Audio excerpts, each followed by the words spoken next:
Hello everyone, कैसे हैं आप लोग। आई होप कि आप लोग बहुत ही अच्छे होंगे और अच्छे से पढ़ाई कर रहे होंगे। तो जैसा कि आपको पता है कि बिहार बोर्ड के द्वारा मॉडल पेपर को जारी कर दिया गया है और आपके एग्जाम का जो क्वेश्चन है वो मॉडल पेपर के पैटर्न पर ही आता है। इसीलिए मॉडल पेपर को सॉल्व करना बहुत ही ज़्यादा इंपॉर्टेंट है। और कई बार ऐसा भी देखा गया है कि आपके मॉडल पेपर से बहुत सारे सवाल डायरेक्टली आपके एग्जाम में देखने को मिल जाते हैं। इसीलिए इस मॉडल पेपर के सॉल्यूशन को आप शुरू से अंत तक पूरा देखिएगा। तो चलिए शुरू करते हैं। क्वेश्चन नंबर 1 में है कि choose the correctly spelled word, यानी यहाँ पे हमें बताना है कि इंटीग्रेशन शब्द का करेक्ट स्पेलिंग क्या होगा। तो आपको पता होना चाहिए कि इंटीग्रेशन का करेक्ट स्पेलिंग होता है INTEGRATION, इंटीग्रेशन, जो कि हमें ऑप्शन नंबर ए में दिख रहा है। इसलिए ऑप्शन ए हमारा करेक्ट आंसर हो जाएगा। तो इस पे लगाते हैं टिक और चलते हैं अगले प्रश्न की तरफ। क्वेश्चन नंबर 2 में है कि a poor man lives from dash, और नीचे लिखा है कि choose the correct phrase. A poor man lives from dash, यानी एक गरीब व्यक्ति कैसे जीता है। तो इसका करेक्ट आंसर हो जाएगा hand to mouth. Hand to mouth का मतलब होता है बहुत ही तंगी से जीवन जीना। तो हम कह सकते हैं कि a poor man lives from hand to mouth, यानी एक गरीब व्यक्ति बहुत ही तंगी से अपना जीवन जीता है। इसलिए ऑप्शन ए हमारा करेक्ट आंसर हो जाएगा। तो इस पर लगाते हैं टिक और चलते हैं अगले सवाल की तरफ। क्वेश्चन नंबर 3 में है कि dash gold of south Africa is famous, और यहाँ पे हमें आर्टिकल भरना है। तो यहाँ पे हमें एक ऐसी गोल्ड की बात करी जा रही है जो कि साउथ अफ्रीका में फेमस है। और जब भी हम किसी खास चीज़ की बात करते हैं तो उसके आगे हम लोग द शब्द का यूज करते हैं। इसीलिए ऑप्शन सी द इसका करेक्ट आंसर हो जाएगा। तो इस पे लगाते हैं टिक और चलते हैं अगले सवाल की तरफ। क्वेश्चन नंबर 4 में है कि Rohan is still dancing dash, और हमसे पूछा गया है यहाँ पे इज से रिलेटेड कौन सा निगेटिव वर्ड होगा। तो आपको पता होना चाहिए कि इज का जब हमें निगेटिव करना होता है वो होता है इज नॉट, जिसको हम लोग शॉर्ट फॉर्म में लिखते हैं इजंट। इसलिए ऑप्शन बी इजंट ही इसका करेक्ट आंसर हो जाएगा। तो हम कह सकते हैं कि Rohan is still dancing isn't he, इसीलिए ऑप्शन बी इसका करेक्ट आंसर हो जाएगा। तो इस पे लगाते हैं टिक और चलते हैं अगले सवाल की तरफ। क्वेश्चन नंबर 5 में है कि choose the correct antonym of gather, यानी गैदर शब्द का हमें करेक्ट एंटोनिम यानी विपरीत शब्द बताना है। तो आपको बताना चाहिए कि गैदर का मतलब होता है इकट्ठा करना। तो इसका उल्टा शब्द यानी विपरीत शब्द हो जाएगा स्कैटर, क्योंकि स्कैटर का मतलब होता है बिखेर देना। इसलिए ऑप्शन सी इसका करेक्ट आंसर हो जाएगा। तो इस पे लगाते हैं टिक और चलते हैं अगले सवाल की तरफ। क्वेश्चन नंबर 6 में है कि Sita loves to dash expensive clothes, यानी सीता महंगे कपड़े को क्या करना पसंद करती है। तो जैसा कि आप ऑप्शन यहाँ पे देख पा रहे हैं कि यहाँ पे खरीदने की बात हो रही है, इसलिए इसका करेक्ट आंसर हो जाएगा option number D by, BUY, क्योंकि बाई का मतलब होता है खरीदना। तो हम यहाँ पे कह सकते हैं कि Sita loves two by expensive clothes, यानी सीता महंगे कपड़े को खरीदना पसंद करती है। इसलिए ऑप्शन डी बाई इसका करेक्ट आंसर हो जाएगा। तो इस पे लगाते हैं टिक और चलते हैं अगले सवाल की तरफ। क्वेश्चन नंबर 7 में है कि the chairperson had to dash the meeting, यानी चेयरपर्सन ने मीटिंग को क्या किया। तो यहाँ पे करेक्ट ऑप्शन हो जाएगा डिफर, DEFER, डिफर, क्योंकि डिफर का मतलब होता है पोस्टपोन करना या स्थगित करना। तो हम कह सकते हैं कि the chairperson had to defer the meeting, यानी चेयरपर्सन ने मीटिंग को स्थगित कर दिया। इसलिए ऑप्शन ए डिफर इसका करेक्ट आंसर हो जाएगा। तो इस पे लगाते हैं टिक और चलते हैं अगले सवाल की तरफ। क्वेश्चन नंबर 8 में है कि चूज द करेक्ट सेंटेंस, यहाँ पे हमें करेक्ट सेंटेंस को यानी वाक्य को चुनना है। तो आपको हम एक महत्वपूर्ण चीज़ बता दें कि जहाँ पे भी फॉन्ट शब्द लिखा होता है उसके साथ हम लोग ऑफ का यूज करते हैं। तो देखिए कहाँ पे फॉन्ट के साथ ऑफ है, तो आप ऑप्शन नंबर डी में देख पा रहे हैं कि he is fond of reading novels, यानी यहाँ पे फॉन्ट के साथ ऑफ है। इसीलिए हम कह सकते हैं कि ऑप्शन डी करेक्ट आंसर हो जाएगा। और इसका मीनिंग हो जाएगा कि he is fond of reading novels, मतलब यानी उसको नॉवेल्स पढ़ना यानी उपन्यास पढ़ना काफ़ी पसंद है। इसलिए ऑप्शन डी इसका करेक्ट आंसर हो जाएगा। तो इस पे लगाते हैं टिक और चलते हैं अगले सवाल की तरफ। क्वेश्चन नंबर 9 में है कि I dash go out for a walk. तो देखिए जब कभी भी हम कभी एडवाइस देते हैं या फिर ओपिनियन देते हैं तो उस समय शुड शब्द का यूज किया जाता है। इसलिए हम यहाँ पे कह सकते हैं कि I should go for a walk, मतलब मुझे वॉक के लिए यानी टहलने के लिए जाना चाहिए। इसलिए ऑप्शन बी शुड इसका करेक्ट आंसर हो जाएगा। तो इस पे लगाते हैं टिक और चलते हैं अगले सवाल की तरफ। क्वेश्चन नंबर 10 में है कि has the train arrive dash the station. तो देखिए जब भी कभी हम स्मॉल प्लेसेस की यानी छोटे छोटे जगह की बात करते हैं तो वहाँ पे हम प्रीपोजिशन एट का यूज करते हैं। इसलिए हम कह सकते हैं कि has the train arrive at the station, यानी क्या ट्रेन स्टेशन पे पहुंच चुका है। इसलिए ऑप्शन बी एट इसका करेक्ट आंसर हो जाएगा। तो इस पे लगाते हैं टिक और चलते हैं अगले सवाल की तरफ। क्वेश्चन नंबर 11 में है कि the wind dash over the tree, हवा जो है वो पेड़ों के ऊपर से क्या हुई। तो इसका करेक्ट आंसर हो जाएगा ऑप्शन नंबर बी ब्लू। तो हम कह सकते हैं कि the wind blue over the tree, यानी पेड़ों के ऊपर से हवा चली। इसलिए ऑप्शन बी ब्लू इसका करेक्ट आंसर हो जाएगा। तो इस पे लगाते हैं टिक और चलते हैं अगले सवाल की तरफ। क्वेश्चन नंबर 12 में है कि पीपल स्पीक हिंदी इन बिहार, यानी बिहार में लोग हिंदी बोलते हैं।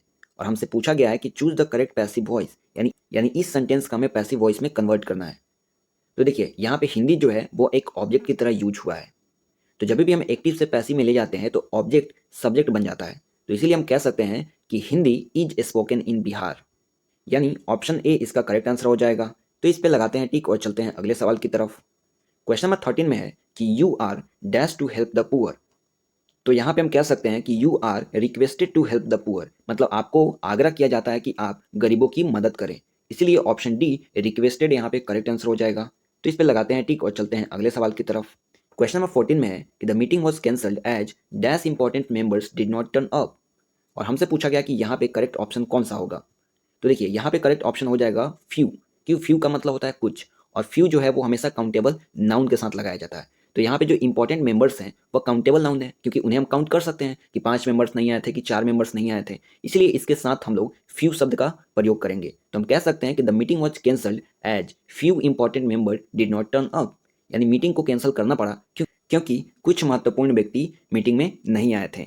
इसलिए ऑप्शन बी फ्यू इसका करेक्ट आंसर हो जाएगा। तो इस पे लगाते हैं टिक और चलते हैं अगले सवाल की तरफ। क्वेश्चन नंबर 15 में है कि he kill the tiger dash a gun. तो यहाँ पे करेक्ट आंसर हो जाएगा कि he kill the tiger with a gun, यानी उसने बंदूक से एक बाघ को मार डाला। इसलिए ऑप्शन सी विथ इसका करेक्ट आंसर हो जाएगा।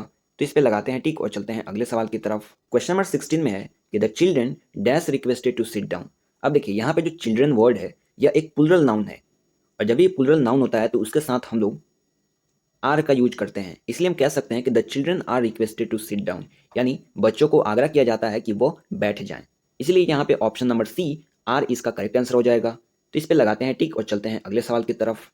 क्वेश्चन नंबर 17 में है कि Sumesh will always remember you, यानी सुमेश आपको हमेशा याद करेगा। और हमसे पूछा गया है कि choose the correct negative sentence, यानी इसका हमें नेगेटिव सेंटेंस बनाना है। तो देखिए यहाँ पे विल ऑलवेज रिमेंबर का नेगेटिव हो जाएगा विल नेवर फॉरगेट। आप किसी को याद रखें चाहे किसी को ना भूलें, दोनों का मतलब सेम ही होता है। जैसा कि हम कहें कि सुमेश आपको हमेशा याद रखेगा, या फिर हम कहें कि सुमेश आपको कभी नहीं भूल सकता, तो इन दोनों का मीनिंग सेम है लेकिन सेंटेंस अलग अलग है। तो इसलिए हम कह सकते हैं कि Sumesh will always remember you का नेगेटिव सेंटेंस हो जाएगा Sumesh will never forget you. इसलिए ऑप्शन ए इसका करेक्ट आंसर हो जाएगा। तो इस पे लगाते हैं टिक और चलते हैं अगले सवाल की तरफ। क्वेश्चन नंबर 18 में है कि he said I am happy today, यानी उसने कहा कि आज मैं खुश हूं। और हमसे पूछा गया है कि choose the correct indirect narration, यानी इस सेंटेंस को हमें इनडायरेक्ट सेंटेंस में बदलना है। तो देखिए जब भी बात नरेशन का होता है तो वहां पे हम लोग टुडे को दैट डे में कन्वर्ट करते हैं और आई को ही में कन्वर्ट करते हैं, और साथ ही साथ जो प्रेजेंट टेंस होता है उसको हम लोग पास्ट टेंस में कन्वर्ट कर देते हैं। तो यहाँ पे हम कह सकते हैं कि he said I am happy today का इनडायरेक्ट स्पीच हो जाएगा कि he said that he was happy that day. अब देखिए ऐसा सेंटेंस हमें कहाँ दे रखा है, तो ऐसा सेंटेंस हमें ऑप्शन नंबर डी में दे रखा है। इसलिए ऑप्शन डी इसका करेक्ट आंसर हो जाएगा। तो इस पे लगाते हैं टिक और चलते हैं अगले सवाल की तरफ। क्वेश्चन नंबर 19 में है कि she is not dash she looks.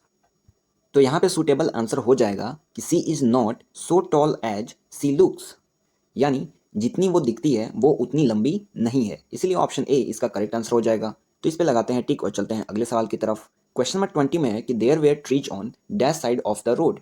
तो यहाँ पे करेक्ट आंसर हो जाएगा कि there were trees on either side of the road, यानी कि रोड के दोनों तरफ ही पेड़ थे। अब देखिए यहाँ पे जो शब्द है इधर, इसका हम लोग इस्तेमाल करते हैं दोनों तरफ बताने के लिए, इसलिए ऑप्शन सी इसका करेक्ट आंसर हो जाएगा। तो इस पे लगाते हैं टिक और चलते हैं अगले सवाल की तरफ। क्वेश्चन नंबर 21 में है कि ही डैश सेड दिस। तो यहाँ पे करेक्ट आंसर हो जाएगा कि ही हिमसेल्फ सेड दिस, यानी यह उसने स्वयं ही कहा था। इसलिए ऑप्शन सी इसका करेक्ट आंसर हो जाएगा। तो इस पे लगाते हैं टिक और चलते हैं अगले सवाल की तरफ। क्वेश्चन नंबर 22 में है कि study hard comma you will not pass. तो यहाँ पे हमें करेक्ट कॉम्बिनेशन को चुनना है, तो बहुत ही आसान है भाई। हम यहाँ पे कह सकते हैं कि study hard otherwise you will not pass, यानी तुम कड़ी मेहनत से पढ़ाई करो नहीं तो तुम पास नहीं करोगे। तो इसलिए हम कह सकते हैं कि ऑप्शन डी यहाँ पे करेक्ट आंसर हो जाएगा। तो इस पे लगाते हैं टिक और चलते हैं अगले सवाल की तरफ। क्वेश्चन नंबर 23 में है कि the question of the last examination dash out. तो यहाँ पे करेक्ट आंसर हो जाएगा कि the question of the last examination licked out. अब देखिए यहाँ पे हम लोग लिक्ड शब्द का बात क्यों किए हैं, क्योंकि यहाँ पे पास्ट टेंस की बात करी जा रही है, इसलिए हम लोग वर्ब का थर्ड फॉर्म यानी लिक्ड शब्द का यूज कर रहे हैं। So option number C licked इसका करेक्ट आंसर हो जाएगा। तो इस पे लगाते हैं टिक और चलते हैं अगले सवाल की तरफ। क्वेश्चन नंबर 24 में है कि he travel all dash the world. तो यहाँ पे करेक्ट आंसर हो जाएगा कि he travel all over the world, यानी वो पूरा दुनिया घुमा है। अब देखिए यहाँ पे जो शब्द यूज किया गया है ओवर, इसका इस्तेमाल हम लोग तब करते हैं जब किसी हायर लेवल पे हम लोग मूवमेंट की या फिर घूमने की बात करते हैं। इसलिए हम कह सकते हैं कि he travel all over the world. So option number B over इसका करेक्ट आंसर हो जाएगा। तो इस पे लगाते हैं टिक और चलते हैं अगले सवाल की तरफ। क्वेश्चन नंबर 25 में है कि she dash hurt while crossing the road. यहाँ पे करेक्ट आंसर हो जाएगा कि she got hurt while crossing the road, यानी रोड को क्रॉस करते समय उसे चोट लग गई, इसलिए ऑप्शन ए गॉट इसका करेक्ट आंसर हो जाएगा। तो इस पे लगाते हैं टिक और चलते हैं अगले सवाल की तरफ। क्वेश्चन नंबर 26 में है कि dash the habit of smoking. तो यहाँ पे करेक्ट आंसर हो जाएगा कि give up the habit of smoking, यानी स्मोकिंग की आदत को छोड़ दो। देखिए ये जो फ्रेज यूज हुआ है गिव अप, इसका मतलब होता है किसी भी चीज़ को छोड़ देना, इसलिए हम कह सकते हैं कि give up the habit of smoking. So option number C इसका करेक्ट आंसर हो जाएगा। तो इस पे लगाते हैं टिक और चलते हैं अगले सवाल की तरफ। क्वेश्चन नंबर 27 में है कि चूज द करेक्ट स्पेलिंग, यानी यहाँ पे हमें इंप्रूवमेंट शब्द का करेक्ट स्पेलिंग बताना है। तो आपको पता होना चाहिए कि इंप्रूवमेंट का करेक्ट स्पेलिंग होता है IMPROVEMENT, improvement. So option number A इसका करेक्ट आंसर हो जाएगा। तो इस पे लगाते हैं टिक और चलते हैं अगले सवाल की तरफ। क्वेश्चन नंबर 28 में है कि he said he is playing tennis, यानी उसने कहा कि वह टेनिस खेल रहा है, और इस सेंटेंस को हमसे कहा गया कि इसको इनडायरेक्ट स्पीच में कन्वर्ट करना है। तो आपको पता होना चाहिए कि जब भी हम लोग डायरेक्ट से इनडायरेक्ट स्पीच में कन्वर्ट करते हैं तो हम लोग प्रेजेंट टेंस के सेंटेंस को पास्ट टेंस में कन्वर्ट कर देते हैं। तो यहाँ पे हम लोग ईच की जगह पे वॉज कर देंगे। तो इसका करेक्ट इनडायरेक्ट स्पीच हो जाएगा कि he said that he was playing tennis, और ऐसा हमें ऑप्शन नंबर ए में दिख रहा है, इसलिए ऑप्शन ए इसका करेक्ट आंसर हो जाएगा। तो इस पर लगाते हैं टिक और चलते हैं अगले सवाल की तरफ। क्वेश्चन नंबर 29 में है कि we saw the tree dash with fruits. तो इसका करेक्ट आंसर हो जाएगा कि we saw the tree laden with fruit, यानी हमने एक पेड़ देखा जो कि फल से लदा हुआ था, इसलिए हम कह सकते हैं कि ऑप्शन नंबर ए लेडन इसका करेक्ट आंसर हो जाएगा। तो इस पे लगाते हैं टिक और चलते हैं अगले सवाल की तरफ। क्वेश्चन नंबर 30 में है कि none but dash brave deserve the fair, और हमसे पूछा गया कि बताइए यहाँ पे कौन सा सूटेबल आर्टिकल लिखना चाहिए। तो यहाँ पे सूटेबल आर्टिकल हो जाएगा कि none but the brave deserve the fair. देखिए यहाँ पे हम लोग किसी स्पेसिफिक ब्रेव यानी किसी खास बुद्धिमान व्यक्ति की चर्चा कर रहे हैं, इसलिए ब्रेव के पहले हम लोग द शब्द का यूज करेंगे। सो ऑप्शन नंबर ए द यहाँ पे करेक्ट आंसर हो जाएगा। तो इस पे लगाते हैं टिक और चलते हैं अगले सवाल की तरफ। क्वेश्चन नंबर 31 में है कि he dealt very politely dash me. तो यहाँ पे करेक्ट आंसर हो जाएगा कि he dealt very politely with me, यानी उसने मेरे साथ बहुत ही विनम्रता से व्यवहार किया, इसलिए हम कह सकते हैं कि ऑप्शन ए विथ यहाँ पे करेक्ट आंसर हो जाएगा। तो इस पे लगाते हैं टिक और चलते हैं अगले सवाल की तरफ। क्वेश्चन नंबर 32 में है कि choose the correct meaning of once in a blue moon. अब देखिए यहाँ पे एक हमें ईडियम दे रखा है, यानी मुहावरा दे रखा है, और इसका हमें करेक्ट मीनिंग यानी सही अर्थ पूछ रहा है। तो देखिए once in a blue moon का मतलब होता है ईद का चांद होना, यानी कोई ऐसी चीज़ जो कि बहुत ही कम दिखता हो।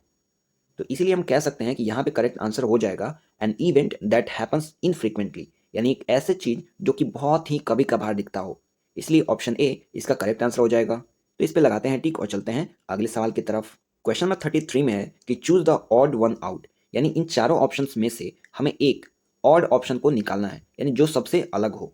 तो देख सकते हैं आप यहाँ पे कि पहले ऑप्शन में है चेयर, चेयर लकड़ी से मिलकर बना होता है। दूसरे ऑप्शन में है टेबल, टेबल भी लकड़ी से मिलकर बना होता है। तीसरे ऑप्शन में है बेड, बेड भी लकड़ी से मिलकर बना होता है। लेकिन चौथे ऑप्शन में है पूल, पूल जो है वो पानी का होता है, इसलिए पूल जो है यहाँ पे सबसे ऑड यानी सबसे भिन्न है। सो हम कह सकते हैं कि ऑप्शन नंबर डी पूल यहाँ पे करेक्ट आंसर हो जाएगा। तो इस पे लगाते हैं टिक और चलते हैं अगले सवाल की तरफ। क्वेश्चन नंबर 34 में है कि dash is going to take the dog for a walk. तो यहाँ पे करेक्ट इंट्रोगेटिव वर्ड हो जाएगा कि who is going to take the dog for a walk, यानी कुत्ते को घुमाने के लिए कौन लेके जा रहा है, इसलिए ऑप्शन सी हु यहाँ पे करेक्ट आंसर हो जाएगा। तो इस पे लगाते हैं टिक और चलते हैं अगले सवाल की तरफ। क्वेश्चन नंबर 35 में है कि choose the correct synonym of delicious, यानी यहाँ पे एक सेंटेंस दिया गया है डिलीशियस जिसका मतलब होता है स्वादिष्ट, और हमें बताना है कि इसका साइनोनिम यानी पर्यायवाची शब्द क्या होगा। तो देखिए डिलीशियस का मतलब स्वादिष्ट होता है और टेस्टी का मतलब भी स्वादिष्ट ही होता है, इसलिए ऑप्शन सी टेस्टी इसका करेक्ट आंसर हो जाएगा।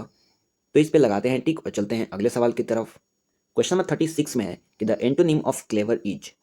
तो यहाँ पे एक वर्ड दिया गया है क्लेवर, और हमसे पूछा गया है कि इसका एंटोनिम यानी विपरीत शब्द क्या होगा। तो आपको पता होना चाहिए कि क्लेवर का मतलब होता है चालाक, तो इसका उल्टा हो जाएगा स्टूपिड, क्योंकि स्टूपिड का मतलब होता है बेवकूफ़, इसलिए ऑप्शन डी स्टूपिड इसका करेक्ट आंसर हो जाएगा। तो इस पे लगाते हैं टिक और चलते हैं अगले सवाल की तरफ। क्वेश्चन नंबर 37 में है कि चूज द करेक्ट सेंटेंस, यानी दिए गए इन चार सेंटेंसेस में से हमें करेक्ट सेंटेंस को चुनना है। तो आइए देखते हैं लाइन से। पहले ऑप्शन में है कि she is married with a dentist, तो देखिए, जब कभी भी दो लोगों के बीच में कोई रिलेशन बनाने की बात होती है तो वहाँ पे हम लोग टू शब्द का यूज करते हैं। तो आप यहाँ पे देख सकते हैं कि ऑप्शन नंबर सी में है कि she is married to a dentist, यानी उसने एक डेंटिस्ट से शादी किया। तो ये करेक्ट सेंटेंस हो जाएगा, इसीलिए ऑप्शन नंबर सी इसका करेक्ट आंसर हो जाएगा। तो इस पे लगाते हैं टिक और चलते हैं अगले सवाल की तरफ। क्वेश्चन नंबर 38 में है कि द फोन इज डैश। तो यहाँ पे करेक्ट ऑप्शन हो जाएगा कि द फोन इज रिंगिंग, क्योंकि जब भी इज एम आर आता है तो वहाँ पे हम लोग वी फोर का यूज करते हैं या फिर आई एन जी फॉर्म का यूज करते हैं, इसलिए हम कह सकते हैं कि द फोन इज रिंगिंग, यानी फोन बज रहा है। सो ऑप्शन नंबर ए इसका करेक्ट आंसर हो जाएगा। तो इस पे लगाते हैं टिक और चलते हैं अगले सवाल की तरफ। क्वेश्चन नंबर 39 में है कि bird can fly but dog dash. तो आपको पता है कि चिड़िया जो है वो उड़ सकती हैं लेकिन कुत्ते नहीं उड़ सकते हैं। तो यहाँ पे कैन का निगेटिव हो जाएगा कांट, इसलिए हम कह सकते हैं कि bird can fly but dog can't. So option number D इसका करेक्ट आंसर हो जाएगा। तो इस पे लगाते हैं टिक और चलते हैं अगले सवाल की तरफ। क्वेश्चन नंबर 40 में है कि choose the miss spelled word, यानी दिए गए चार ऑप्शंस में से हमें बताना है कि कौन सा यहाँ पे गलत स्पेलिंग लिखा हुआ है। तो देखिए, ऑप्शन नंबर ए में एडवाइस लिखा है जो कि बिल्कुल सही है, और एडवाइस का मतलब होता है किसी को राय देना। ऑप्शन नंबर बी में एड्रेस लिखा है जो कि यहाँ पे बिल्कुल सही है, और एड्रेस का मतलब होता है पता। ऑप्शन नंबर डी में अधेड़ लिखा हुआ है, तो अधेड़ का मतलब होता है मनाना। लेकिन ऑप्शन नंबर सी में एडिक्शन लिखा हुआ है, तो एडिक्शन का ये स्पेलिंग यहाँ पे गलत है, क्योंकि एडिक्शन का करेक्ट स्पेलिंग होता है ADDICTION, addiction. So option number C यहाँ पे करेक्ट आंसर हो जाएगा। तो इस पे लगाते हैं टिक और चलते हैं अगले सवाल की तरफ। क्वेश्चन नंबर 41 में है कि choose the correctly spelled word, यानी यहाँ पे हमें हारमोनी का करेक्ट स्पेलिंग बताना है। तो आपको बताना चाहिए कि हारमोनी का करेक्ट स्पेलिंग होता है HARMONY, हारमोनी, और हारमोनी का मतलब होता है एकता, जो कि हमें ऑप्शन नंबर बी में दे रखा है, इसलिए ऑप्शन बी इसका करेक्ट आंसर हो जाएगा। तो इस पे लगाते हैं टिक और चलते हैं अगले सवाल की तरफ। क्वेश्चन नंबर 42 में है कि choose the correct one word substitution of, यानी यहाँ पे एक हमें सेंटेंस दिया गया है और हमें बोला गया है कि इस सेंटेंस के लिए हमें वन वर्ड सब्सटीट्यूशन लिखना है। अब देखिए, वन वर्ड सब्सटीट्यूशन का हिंदी में मतलब होता है अनेक शब्दों के लिए एक शब्द। तो चलिए सेंटेंस को पढ़ते हैं और आंसर को बताते हैं। तो यहाँ पे सेंटेंस लिखा है कि a sound that cannot be heard, यानी एक ऐसा साउंड जो कि हमें सुनाई नहीं दे सकता, उसको हम क्या कहते हैं? तो उसको हम कहते हैं inaudible. So option number B inaudible इसका करेक्ट आंसर हो जाएगा। तो इस पे लगाते हैं टिक और चलते हैं अगले सवाल की तरफ। क्वेश्चन नंबर 43 में है कि I don't want to go to Africa dash I love my country. तो यहाँ पे करेक्ट आंसर हो जाएगा कि I don't want to go to Africa because I love my country, यानी मैं अफ्रीका इसलिए नहीं जाना चाहता क्योंकि मैं अपने देश से प्रेम करता हूँ। सो यहाँ पे करेक्ट आंसर हो जाएगा ऑप्शन नंबर सी बिकॉज। तो इस पे लगाते हैं टिक और चलते हैं अगले सवाल की तरफ। क्वेश्चन नंबर 44 में है कि which of this two pen is dash. तो देखिए, जब भी दो चीज़ों की हम लोग कंपेयर की बात करते हैं, यानी दो चीज़ों की जब हम तुलना करते हैं तो हम लोग बेटर शब्द का यूज करते हैं। तो यहाँ पे हम कह सकते हैं कि which of this two pen is better, यानी इन दो पेनों में से कौन सा पेन अच्छा है। So option number be better यहाँ पे करेक्ट आंसर हो जाएगा। तो इस पे लगाते हैं टिक और चलते हैं अगले सवाल की तरफ। क्वेश्चन नंबर 45 में है कि choose the odd one out, यानी दिए गए चार शब्दों में से हमें सबसे अलग यानी ऑड को चुनना है। तो ऑप्शन नंबर ए में है बॉक्सिंग, ऑप्शन नंबर बी में है रेसलिंग, ऑप्शन नंबर सी में है कराटे, और ऑप्शन नंबर डी में है लॉन्ग जंप। तो आप यहाँ पे ध्यान से देख सकते हैं कि बॉक्सिंग, रेसलिंग और कराटे, ये तीनों गेम जो है वो फाइटिंग से रिलेटेड है, लेकिन लॉन्ग जंप जो है ये कूदने से रिलेटेड है और इसको आउटडोर में खेलते हैं, और बाकी जितना भी हो गया इन सभी को हम लोग इंडोर में खेलते हैं। So option number D long jump यहाँ पे करेक्ट आंसर हो जाएगा। तो इस पे लगाते हैं टिक और चलते हैं अगले सवाल की तरफ। क्वेश्चन नंबर 46 में है कि this questions are very easy dash. यहाँ पे हमें आर शब्द का निगेटिव वर्ड बनाना है। तो आपको पता होना चाहिए कि आर का निगेटिव वर्ड होता है आर नॉट, जिसको हम शॉर्ट फॉर्म में कहते हैं आरंट। सो यहाँ पे हम कह सकते हैं कि this questions are very easy aren't they, यानी ये जो क्वेश्चन है बहुत ही आसान है, क्या आसान नहीं है? So option number B aren't they इसका करेक्ट आंसर हो जाएगा। तो इस पे लगाते हैं टिक और चलते हैं अगले सवाल की तरफ। क्वेश्चन नंबर 47 में है कि choose the correct meaning of to break the ice. तो यहाँ पे एक इडियम दिया गया है, यानी एक मुहावरा दिया गया है टू ब्रेक द आइस, और इसका हमें करेक्ट मीनिंग बताना है। तो आपको बताना चाहिए कि टू ब्रेक द आइस का मतलब होता है चुप्पी को तोड़ देना। सो इसका करेक्ट आंसर हो जाएगा option number C to break the awkward silence. तो इस पे लगाते हैं टिक और चलते हैं अगले सवाल की तरफ। क्वेश्चन नंबर 48 में है कि I am dash a piece of cake.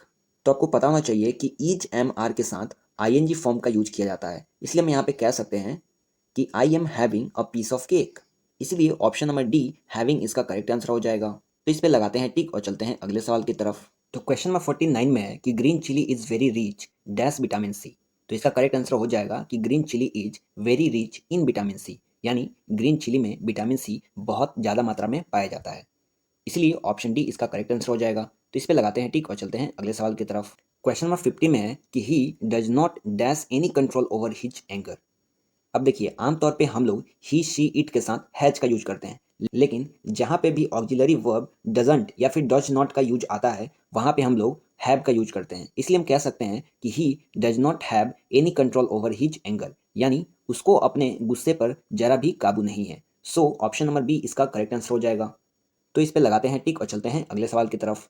Question number 51 में है कि it is time for shop to be open, और हमसे पूछा गया है कि choose the correct active voice, यानी यहाँ पे एक हमें पैसिव सेंटेंस दे रखा है और इसका हमें एक्टिव सेंटेंस बनाना है। तो इसका करेक्ट एक्टिव सेंटेंस हो जाएगा कि it is time to open the shop, यानी यह समय हो चुका है अब दुकान खुलने का। सो ऑप्शन बी इसका करेक्ट आंसर हो जाएगा। तो इस पे लगाते हैं टिक और चलते हैं अगले सवाल की तरफ। क्वेश्चन नंबर 52 में है कि Girija was born in Hyderabad but dash mother was born in Bihar. तो इसका करेक्ट आंसर हो जाएगा कि Girija was born in Hyderabad but her mother was born in Bihar. अब देखिए, यहाँ पे गिरिजा जो है वह एक फीमेल नेम है, यानी एक लड़की का नाम है, और जब भी एक लड़की का नाम होता है तो उसके लिए हम लोग हर शब्द का यूज करते हैं, इसीलिए यहाँ पे हर करेक्ट आंसर हो जाएगा। और इसका मीनिंग होगा कि गिरजा जो थी उसका जन्म हैदराबाद में हुआ था, लेकिन उसके माता का जन्म बिहार में हुआ था। सो ऑप्शन नंबर सी हर इसका करेक्ट आंसर हो जाएगा। तो इस पे लगाते हैं टिक और चलते हैं अगले सवाल की तरफ। क्वेश्चन नंबर 53 में है कि my sister dash go to work today. तो यहाँ पे जो शब्द यूज किया गया है टुडे, यह बताता है कि यह पूरा का पूरा सेंटेंस जो है वो प्रेजेंट टेंस में है, इसलिए यहाँ पे जो भी वर्ब होगा या फिर ऑक्सिलरी वर्ब होगा वो भी हम लोग प्रेजेंट टेंस वाला ही लेंगे। सो इसका करेक्ट आंसर हो जाएगा कि my sister doesn't have to go to work today, यानी मेरी बहन को आज काम करने नहीं जाना है। सो ऑप्शन नंबर ए इसका करेक्ट आंसर हो जाएगा। और आपको पता भी होना चाहिए कि जहाँ पे डजंट ऑक्सिलरी वर्ब होता है उसके साथ हैव शब्द का प्रयोग किया जाता है। सो ऑप्शन ए इसका करेक्ट आंसर हो जाएगा। तो इस पे लगाते हैं टिक और चलते हैं अगले सवाल की तरफ। क्वेश्चन नंबर 54 में है कि I refuse to dash the bribe offer to me. तो इसका करेक्ट आंसर हो जाएगा कि I refuse to accept the bribe offer to me, यानी जो मुझे घूस देने की कोशिश की गई उसको मैंने मना कर दिया। तो यहाँ पे एक्सेप्ट का करेक्ट स्पेलिंग हो जाएगा ACCEPT, accept. So option A इसका करेक्ट आंसर हो जाएगा। तो इस पे लगाते हैं टिक और चलते हैं अगले सवाल की तरफ। क्वेश्चन नंबर 55 में है कि we arrived on dash 4th of July. तो देखिए, जब कभी भी हम लोग किसी पर्टिकुलर डे यानी किसी भी खास दिन की बात करते हैं तो उसके आगे हम लोग द शब्द का यूज करते हैं। सो हम यहाँ पे कह सकते हैं कि we arrived on the 4th of July, यानी हम लोग जुलाई के महीने में 4 तारीख को पहुंचे थे। सो ऑप्शन सी द इसका करेक्ट आंसर हो जाएगा। तो इस पे लगाते हैं टिक और चलते हैं अगले सवाल की तरफ। क्वेश्चन नंबर 56 में है कि आई डैश शाहबाज फैमिली। तो इसका करेक्ट आंसर हो जाएगा कि I don't know Shahbaz family, यानी मैं शहबाज के फैमिली को नहीं जानता हूँ। So option D don't know इसका करेक्ट आंसर हो जाएगा। तो इस पे लगाते हैं टिक और चलते हैं अगले सवाल की तरफ।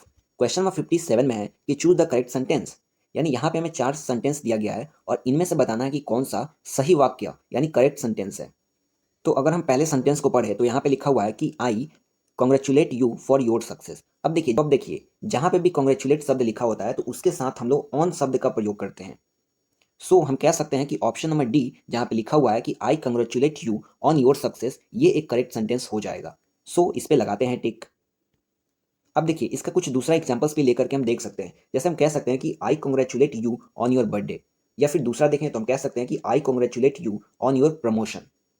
सो इसीलिए ऑप्शन डी इसका करेक्ट आंसर होगा। तो चलते हैं हम अगले सवाल की तरफ। क्वेश्चन नंबर 58 में है कि वी डैश अराइव टुमारो। तो आपको पता होना चाहिए कि जब भी टुमारो शब्द यूज होता है तो इससे हमें पता चलता है कि पूरा का पूरा सेंटेंस फ्यूचर टेंस में है, और फ्यूचर टेंस के लिए हम लोग विल या फिर शैल का यूज करते हैं। सो हम यहाँ पे कह सकते हैं कि वी विल अराइव टुमारो, यानी हम लोग कल पहुंचेंगे। सो ऑप्शन नंबर ए विल इसका करेक्ट आंसर हो जाएगा। तो इस पे लगाते हैं टिक और चलते हैं अगले सवाल की तरफ। क्वेश्चन नंबर 59 में है कि the meeting has been dash until next week. तो इस सेंटेंस में हमें करेक्ट फ्रेज का यूज करना है।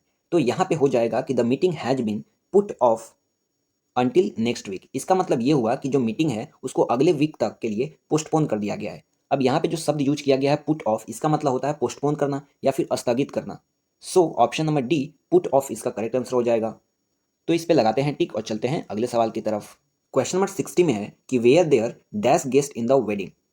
तो देखिए, जब कभी भी हम किसी बड़े संख्या की बात करते हैं और अगर वो काउंटेबल नाउन होता है तो उसके साथ हम लोग मेनी शब्द का यूज करते हैं। सो हम यहाँ पे कह सकते हैं कि were there many guest in the wedding, यानी क्या शादी में बहुत सारे गेस्ट आए हुए थे। So option number see many इसका करेक्ट आंसर हो जाएगा। तो इस पे लगाते हैं टिक और चलते हैं अगले सवाल की तरफ। अब देखिए, क्वेश्चन नंबर 60 तक जो क्वेश्चन था वो ग्रामर से रिलेटेड क्वेश्चन था। अब जो क्वेश्चन आएगा क्वेश्चन नंबर 61 से लेकर के 100 तक, ये क्वेश्चन आपकी किताब से आपके चैप्टर से दिए होंगे और काफ़ी ही आसान पार्ट होते हैं। तो चलिए शुरू करते हैं इनको। तो क्वेश्चन नंबर 61 में है कि our ancestors were happy with the true dash rule. तो ये हमें चैप्टर नंबर 1 में बताया गया है कि हमारे जो एंसेस्टर्स थे वो ट्रू होम रूल से बहुत खुश थे। So option number C home rule इसका करेक्ट आंसर हो जाएगा। तो इस पे लगाते हैं टिक और चलते हैं अगले सवाल की तरफ।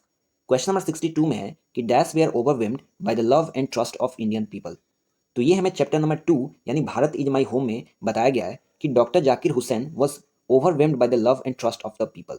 यानी डॉक्टर जाकिर हुसैन जो थे वो भारतीय लोग जो उनको इतना सारा प्रेम दिखा रहे थे और भरोसा दिखा रहे थे, उसके कारण बहुत ही ज़्यादा प्रसन्न थे। सो इसका करेक्ट आंसर हो जाएगा option number D doctor Zakir Hussain. तो इस पे लगाते हैं टिक और चलते हैं अगले सवाल की तरफ। क्वेश्चन नंबर 63 में है कि Nanu Kaka visited Delhi to meet some dash. यानी नानू काका दिल्ली क्यों गए थे, तो आपको पता होना चाहिए कि नानू काका दिल्ली कुछ मिनिस्टर्स से मिलने के लिए गए थे। इसलिए हम कह सकते हैं कि ऑप्शन डी मिनिस्टर्स इसका करेक्ट आंसर हो जाएगा। तो इस पे लगाते हैं टिक और चलते हैं अगले सवाल की तरफ।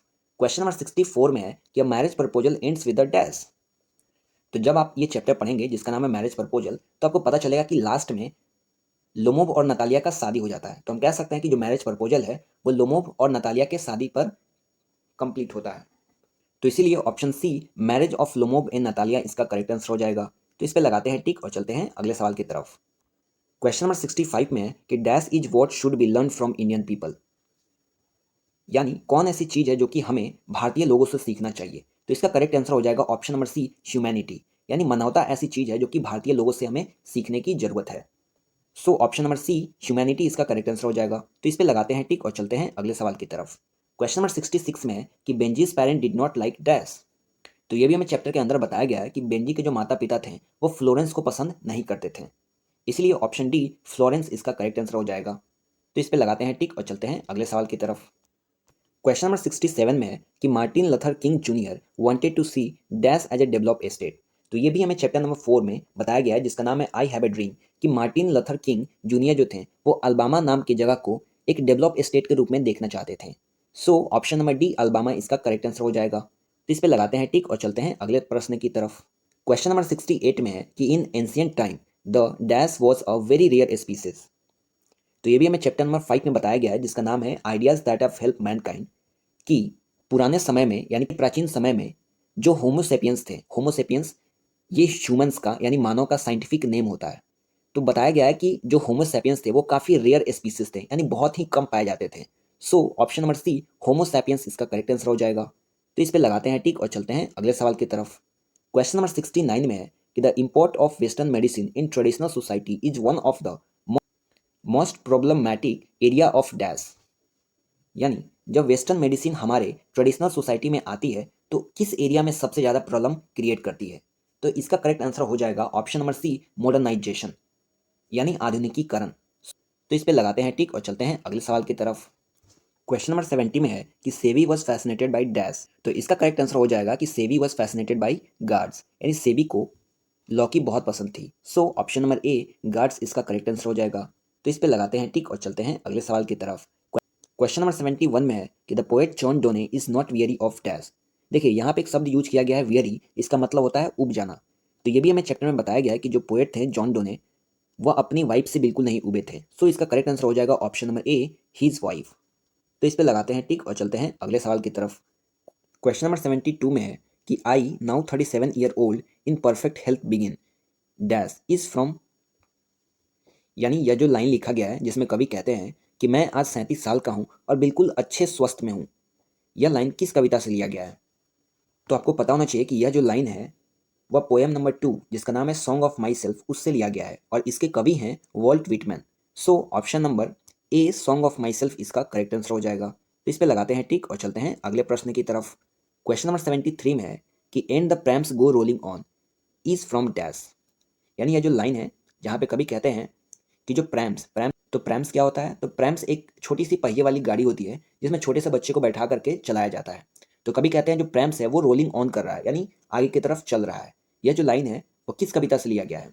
तो आपको पता होना चाहिए कि यह लाइन पोएम नंबर 3 जिसका नाम है now the leaves are falling fast से लिया गया है। सो ऑप्शन नंबर ए इसका करेक्ट आंसर हो जाएगा।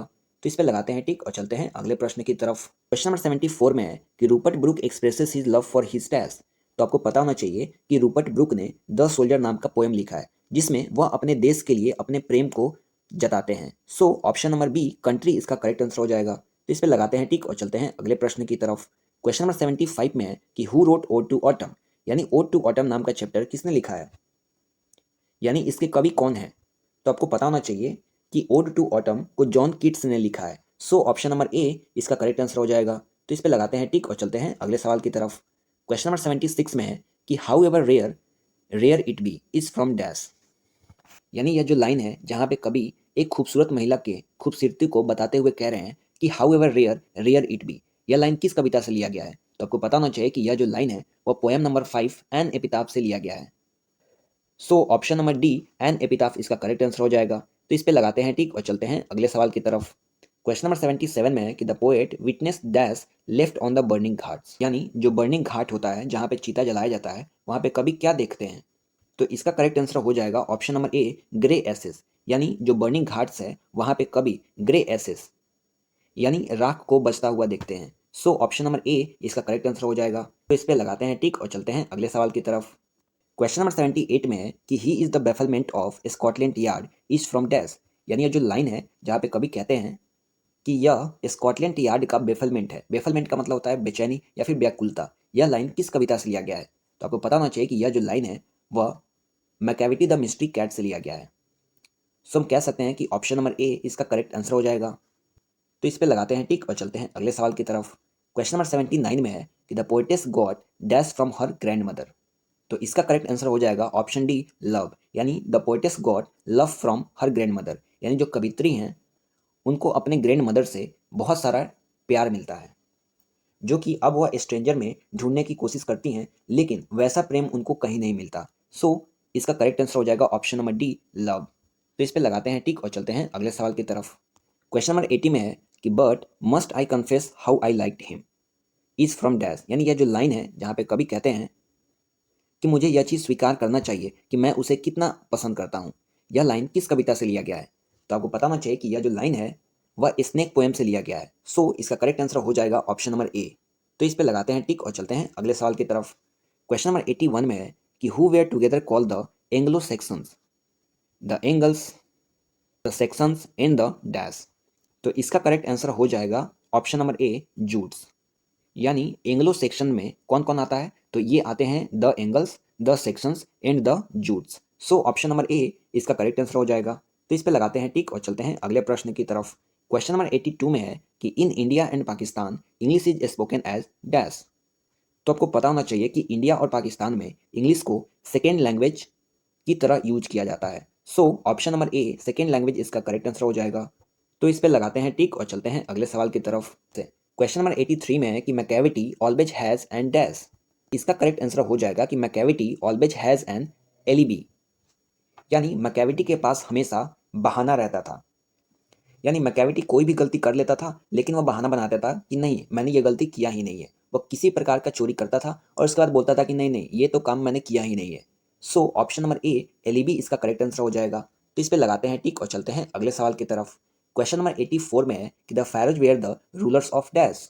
तो ये भी हमें चैप्टर नंबर 1 में बताया गया है कि जो फैरोज थे वह रूलर्स ऑफ इजिप्ट थे। सो हम कह सकते हैं कि the Pharaohs were the rulers of Egypt. So option number B Egypt इसका करेक्ट आंसर हो जाएगा। तो इस पे लगाते हैं टिक और चलते हैं अगले सवाल की तरफ। क्वेश्चन नंबर 85 में है कि doctor Zakir Hussain was also the dash of Bihar, यानी डॉक्टर जाकिर हुसैन प्रेसिडेंट बनने से पहले बिहार के क्या थे? तो आपको पता होना चाहिए कि डॉक्टर जाकिर हुसैन इंडिया के प्रेसिडेंट बनने से पहले बिहार के गवर्नर थे, यानी राज्यपाल थे। So option number B governor इसका करेक्ट आंसर हो जाएगा। तो इस पे लगाते हैं टिक और चलते हैं अगले सवाल की तरफ। क्वेश्चन नंबर 86 में है कि the basket handed over to the narrator by Nanu Kaka had dash in it, यानी जो टोकरी नानू काका ने नरेटर को दिया था उस टोकरी में क्या था? तो ये भी हमें चैप्टर में बताया गया है कि उस टोकरी में एक किटन था। किटन का मतलब होता है बिल्ली का छोटा बच्चा। So option number C kitten इसका करेक्ट आंसर हो जाएगा। तो इस पे लगाते हैं टिक और चलते हैं अगले सवाल की तरफ। क्वेश्चन नंबर 87 में है कि let us now वैलो in the valley of despair was said by dash. यानी यह जो लाइन है जहाँ पे कवि कहते हैं कि हमें निराशा की घाटी में नहीं डूबना चाहिए, यह जो लाइन है वह किसके द्वारा कहा गया है? तो आपको पता होना चाहिए कि यह जो लाइन है वह chapter number 4 I have a dream से लिया गया है और उसको मार्टिन लथर किंग जूनियर ने कहा है। सो ऑप्शन नंबर ए इसका करेक्ट आंसर हो जाएगा। तो इस पर लगाते हैं टिक और चलते हैं अगले सवाल की तरफ। क्वेश्चन नंबर 88 में है कि dash has enable us to get a variety of enjoyment. यानी कौन ऐसी चीज़ है जो कि हमें बहुत सारा एंजॉयमेंट प्रोवाइड कराती है? तो इसका करेक्ट आंसर हो जाएगा option number D our intelligence, यानी हमारी बुद्धिमत्ता। सो ऑप्शन नंबर डी इसका करेक्ट आंसर हो जाएगा। तो इस पे लगाते हैं टिक और चलते हैं अगले सवाल की तरफ। क्वेश्चन नंबर 89 में है कि freedom of press is dash during war. तो आपको पता होना चाहिए कि जब वॉर होता है यानी युद्ध होता है तो उस समय प्रेस के फ्रीडम को यानी प्रेस की आज़ादी को रोक दिया जाता है। सो इसका करेक्ट आंसर हो जाएगा कि freedom of press is restricted during war. So option number B इसका करेक्ट आंसर हो जाएगा। तो इस पे लगाते हैं टिक और चलते हैं अगले सवाल की तरफ। क्वेश्चन नंबर 90 में है कि PLS Buck visited India to dash. यानी PLS बक जो थी वो भारत देश में किस लिए आई थी? तो आपको पता होना चाहिए कि PLS बक भारत देश में यंग इंटेलेक्चुअल यानी नौजवान बुद्धिजीवी और पीजेंट्स यानी किसान से मिलने आई थी। So option number C to meet the young intellectuals and peasants of India इसका करेक्ट आंसर हो जाएगा। तो इस पे लगाते हैं टिक और चलते हैं अगले सवाल की तरफ। क्वेश्चन नंबर 91 में है कि जॉन डो ने wanted to go on a dash. तो ये भी हमें चैप्टर में बताया गया कि जॉन डो ने एक कॉन्टिनेंटल ट्रिप पे जाना चाहते थे। So option number C continental trip इसका करेक्ट आंसर हो जाएगा। तो इस पे लगाते हैं टिक और चलते हैं अगले सवाल की तरफ। क्वेश्चन नंबर 92 में है कि autumn is the season of मेलो डैश। यहाँ पे एक्चुअल में रीजन नहीं बल्कि सीजन होगा। तो हमसे सवाल में पूछा गया कि ऑटम किस चीज़ का सीजन है? तो ये भी हमें चैप्टर में बताया गया कि autumn is the season of मेलो फ्रूटफुलनेस। यानी जब ऑटम का सीजन आ जाता है तो उस समय पेड़ पे ढेर सारे फल फूल और पत्तियां दिखने लग जाती हैं। So option number D fruitfulness इसका करेक्ट आंसर हो जाएगा। तो इस पे लगाते हैं टिक और चलते हैं अगले सवाल की तरफ। क्वेश्चन नंबर 93 में है कि in heart at peace under an English heaven is from dash. यानी यह जो लाइन है जहाँ पे कवि कहते हैं किस इंग्लैंड के हेवन में यानी इंग्लैंड के जन्नत में दिल को बहुत ही सुकून और शांति मिलता है, यह लाइन किस कविता से लिया गया है? तो आपको पता होना चाहिए कि यह जो लाइन है वह पोएम नंबर 6 जिसका नाम है द सोल्जर उससे लिया गया है। सो ऑप्शन नंबर बी इसका करेक्ट आंसर हो जाएगा। तो इस पर लगाते हैं टिक और चलते हैं अगले सवाल की तरफ। क्वेश्चन नंबर 94 में है कि dash pick an armful of darkness to bring it here to lie is from dash.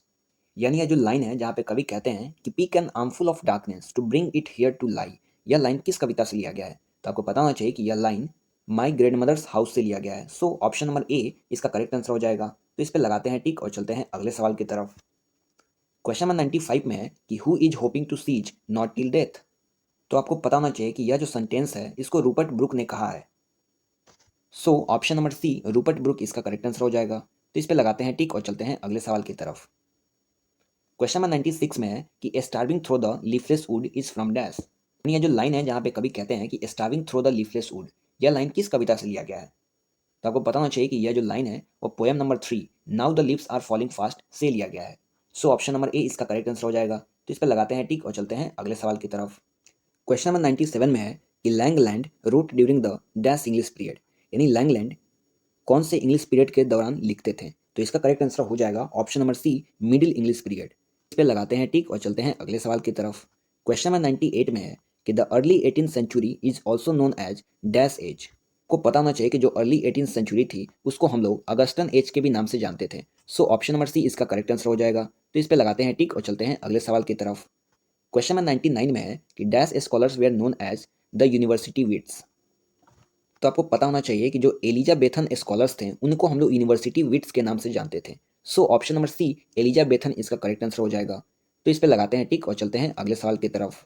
Question number 100 में है कि dash has enrich the English language. यानी कौन ऐसी चीज़ है जिससे इंग्लिश लैंग्वेज और भी ज़्यादा विकसित हुआ है? तो इसका करेक्ट आंसर हो जाएगा बॉर्विंग।